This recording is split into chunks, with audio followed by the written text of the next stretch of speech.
Sorry, I think he just grabbed me a water. I just finished eating. Let me just rinse a bit here, and then I'll be ready here in like 2 minutes. No problem.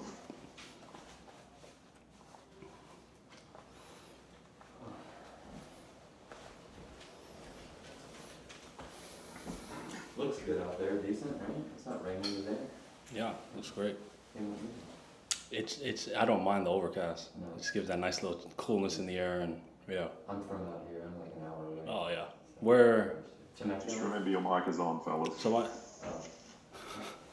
I have a lot of family in Hemet. Oh, there you are. Yeah. Thank you. All right, enjoy. Appreciate it. I'm in Menifee, so I'm right by Hemet. That's where I'm born and raised out there. All right. Okay. We'd like to welcome Tony Finau into the virtual interview room here at the American Express. Tony, this is your fourth start in the tournament. Finished 14th last year, but this year's tournament looks a little bit different. Just 2 courses instead of 3, and no Pro-Am participants and no fans. Just what's that like? What's that been like for you, and coming to this event with this different look as well?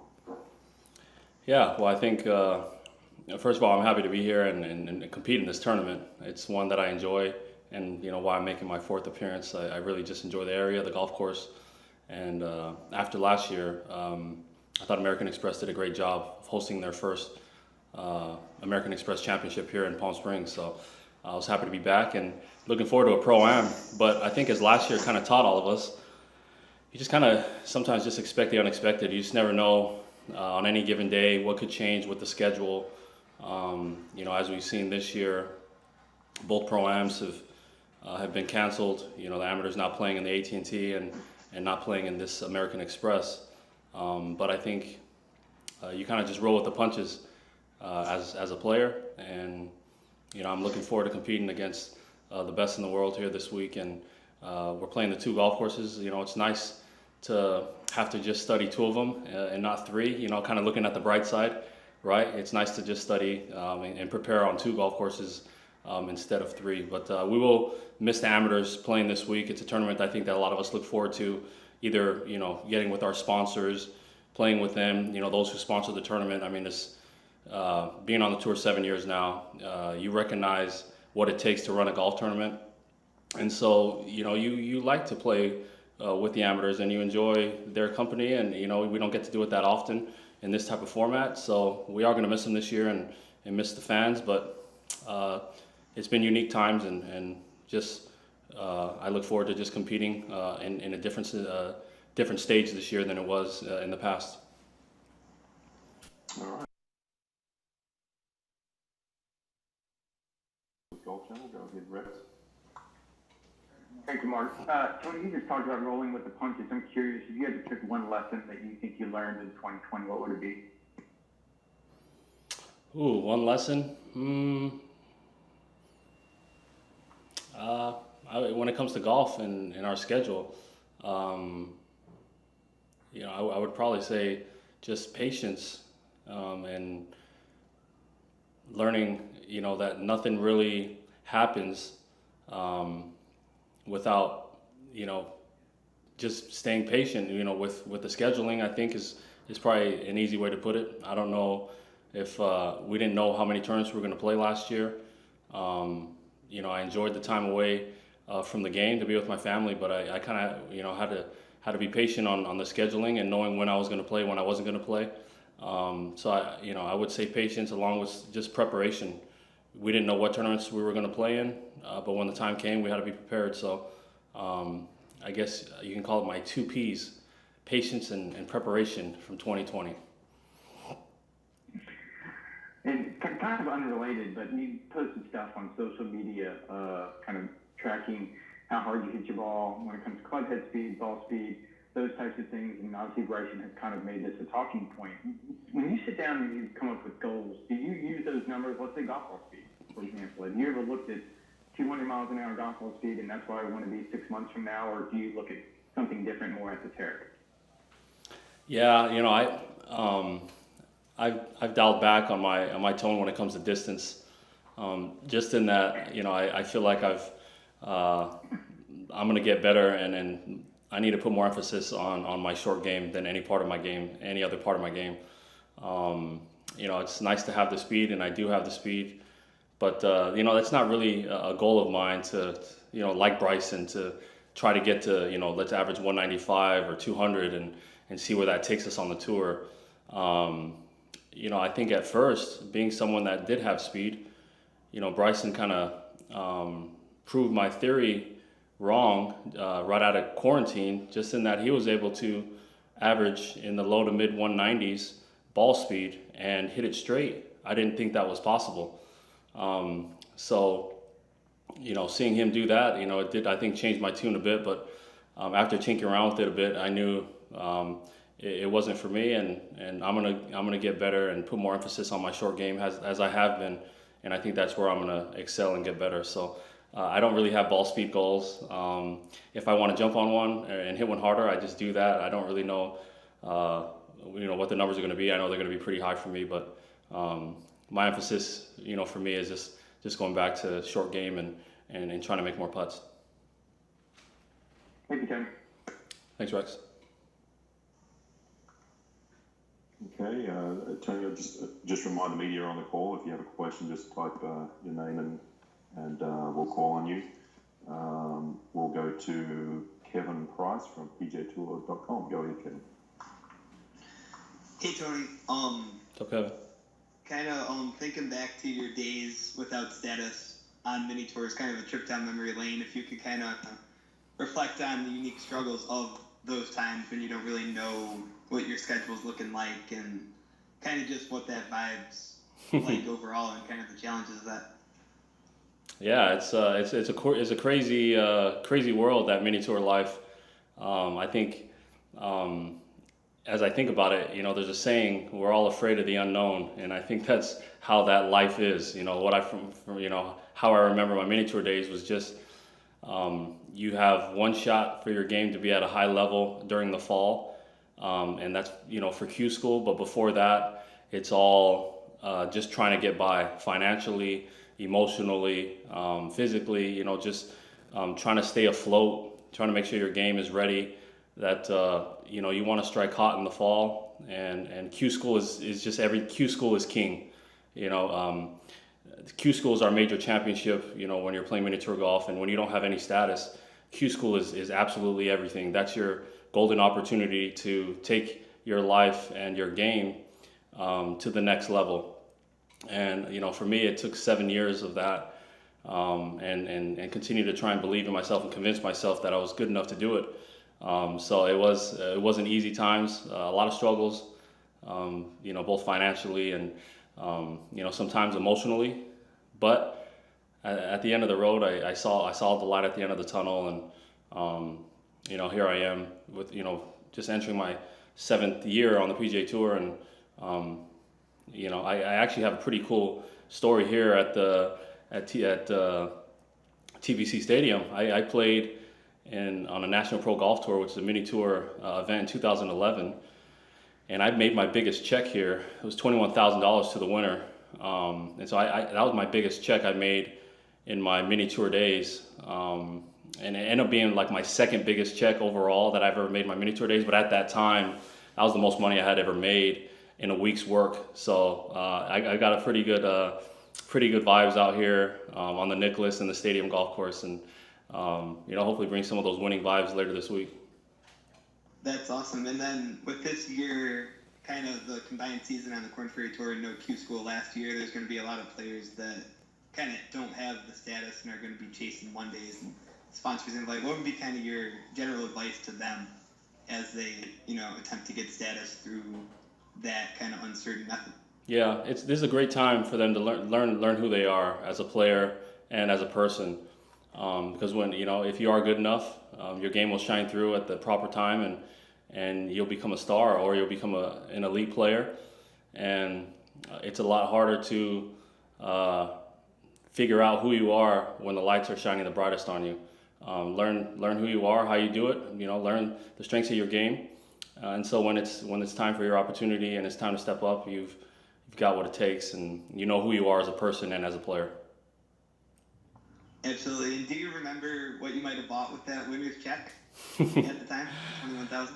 Yeah, well, I'm pretty sure I gave a lot of it to my parents. And then I never owned a car until I was married, so I wasn't married at that time. But I just remember that being a big deal for me. A lot of stress off my shoulders moving forward. I was able to take care of my Q school that year, and then just line up some tournaments from that. That's kind of, you live on a week to week, day to day basis in the mini tour life, and that was able to get me into, really take care of me for the year. I was pretty frugal with my money in those years, and you have to be. Every penny, every dollar is accounted for, and so there's a lot of great lessons that I learned during that time. But I think probably learning how to budget your money is probably near the top of the list. Awesome. Thank you, Tony. Always appreciate you. Thanks, Kevin. Great stuff, Tony. We'll move on to questions from Taylor Begley with KESQ. Go ahead, Taylor, unmute yourself and put your video on. How about it? Thank you. Hi, Tony. I hope you are doing well. I wanted to ask you about the charity challenge today. Why did you want to participate? Yeah, well, I love being an ambassador for American Express. I think that's an authentic thing for me. And when they brought forth had some ideas a few months ago of potentially having a celebrity matchup or really anything, I told them I'm all in. Whatever, however you guys set it up, I'm there, and I'd love to participate. So this is what we've come up with as a way to not only give back to these charitable donations here in California, and specifically here in Coachella and Palm Springs, but it's an opportunity, I think, to continue to give the fans some viewership and just some great entertainment. So I look forward to competing with Landon. I've never met him, big fan. So I'm looking forward to this event later today. And just jumping off of that, how important is the charitable aspect of this tournament to you? Yeah, I mean, it's everything. Charity is everything, I think, in our game. The PGA Tour has done a tremendous job on the amount and the impact, I think, that we have on communities. I think that's why we continue to play, continue to try and continue to just play and give back to these communities. And so really it's everything. We're going to have a great time out there, but it's even better when that the money that's being raised is for a great cause and is going to help others and in our situation, help the Coachella area and people in this community. So I love being a part of that, and having a foundation myself, I know what it means. Thank you so much, Tony. Thanks. All right, thank you, Taylor. We'll move back to Rex Hogan for another question. Go ahead, Rex. Tony, I might have this wrong, but kind of another long driving question. Are you having a long drive competition today with Phil? Yeah, we're having a long drive competition on number 11, and I think there's some good money on the line. You have to hit the fairway, I think, to win, but I know for a fact my ball's going to be further than Phil's. Whether it's going to be in the fairway or not, that's yet to be determined. But I will hit it further than him. But you have to feel pretty good about your chances, is what I'm curious about. Yeah, I feel great about him. Thanks, sir. Okay, we'll take a question from Brandy Flores from NBC Palm Springs. Go ahead, Brandy, turn your video on and unmute yourself, and how about it? Hi, Tony. Hope you've been doing well during this time. I want to talk a little bit about the charity challenge today. So you'll be playing for youth development and education and with the Tony Finau Foundation. That kind of coincides with what you believe in. So were you able to choose that, or does this mean a little bit more to you? Yeah, I wasn't able to choose it, but since it does go right alongside what I like to do and what I support through my Tony Finau Foundation, it was just a very authentic thing to do. So I'm looking forward to it. I hope someday I'm able to meet some of those that are affected through these charitable donations in the years to come. I'll be playing this tournament for many years. I love being here. And again, the impact, I hope that we make through these charitable donations is going to be a big one and very helpful in this community. So again, just having a foundation, I know how much you can do with these type of funds, and it's going to be fun to play for it, but it's going to be even better to see the physical evidence that comes from participating in something like this. So I hope at some point in my career I'm able to see the good that it does, and in the years to come, since you guys aren't allowed to have those youth out here this year, hopefully we can have them here in the years to come. No, yeah, definitely. I've spoken to a few local charities, and they just express so much gratitude for you guys and doing what you do. And, this is the second tournament of 2021. You're coming off the Century Tournament. After everything was halted last year due to the pandemic, are you feeling anxious, excited about getting started this year? What was your mindset going into 2021? Yeah, well, I think 2020 gave me a great perspective just on life in general, and I think for most of us, I think it did. I had an opportunity to spend a lot of time with my kids I would have never otherwise had without the pandemic, and just without having the opportunity to play. So I was able to spend a lot of time with my family, reflect on our life, how I gave through my foundation. We had a lot of charitable donations that were being made to try and help others through the pandemic. So a lot of my efforts and thoughts, I think, were involved in that. I think I'm always gonna. I'm a competitor. I grind, I work, and golf is a big part of my life. But honestly, this year, I'm grateful for what I have, the perspective that I have, the foundation that I have to have helped some in need through 2020, and that's really what I have to offer in 21. I'm grateful to be in the position I am, and whatever happens this year, there's still going to be a lot of help needed throughout our country, and hopefully we continue to do that, not only through playing and being able to maybe distract some others from from giving them some entertainment and some source of relief from whatever they're going through. That's what I love about sports. But hopefully I can do that, and as well as continue to contribute through my foundation.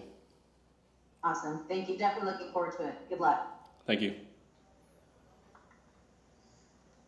All right, thank you, Tony. It doesn't look like we have any more questions lined up, but before you go, I need to ask you about the news that broke yesterday about Tiger Woods having another surgery. Just your reaction to that. Were you surprised?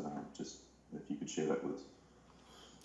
Yeah, I was just surprised because I thought he was, he looked pretty healthy during Augusta National. Having seen him around, and I think so. I was surprised that he had another surgery, but. I think one thing that we've learned from Tiger is how resilient he is. I know he'll do everything that he can to get back and play at the highest level he can. And our game is going to miss him. There's no question about it. There's no player like him in the history of our game. And so we're going to miss him, miss competing against him, but just miss who he is for the game of golf. And hopefully he returns ASAP. Of course, when he's healthy. Absolutely. Well, we appreciate your time, Tony. Thanks for spending it with us, and good luck this week. And enjoy the American Express Charity Challenge this afternoon. Oh yeah, we will. Thanks, Mark.